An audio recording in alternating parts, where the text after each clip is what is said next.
वाटतंय आज जो काही अर्थसंकल्प सादर झाला आपण कसं पाहतो? आजचा अर्थसंकल्प म्हणजे केवळ विकासाचा आभास निर्माण करणारा अर्थसंकल्प होता असं म्हणायला हरकत नाही.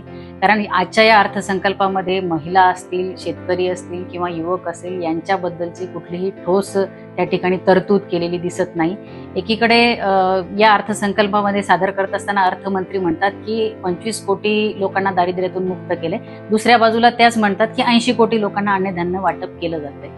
हे म्हणणं म्हणजे प्रचंड विरोधाभास आहे आणि अशा प्रकारे मुळात अतिशय विरोधाभासी अशा प्रकारची अनेक वक्तव्य या अर्थसंकल्पामध्ये आहेत. त्याचबरोबर शेतकरी बांधवांच्या बाबतीत कुठल्याही प्रकारची तरतूद या अर्थसंकल्पामध्ये दिसत नाही. आज एका बाजूला खतांच्या, बियाण्यांच्या आणि औषधांच्या किमती मोठ्या प्रमाणात वाढत आहेत, दुसऱ्या बाजूला शेतीमालाच्या किमती मोठ्या प्रमाणात कमी होत आहेत. आजचे जर आपण दर पाहिले सगळ्या शेतमालांचे तर ते प्रचंड घसरलेले आहेत.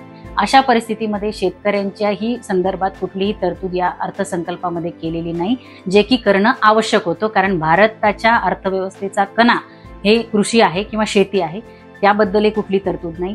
युवकांच्या संदर्भात कुठली तरतूद नाही. या उलट लहान व्यावसायिकांना त्यांच्या कंबरडं मोडण्याचं काम या शासनाने या अर्थसंकल्पामध्ये केलंय. व्यावसायिक सिलेंडरचे दर हे 14 रुपयांनी वाढवले.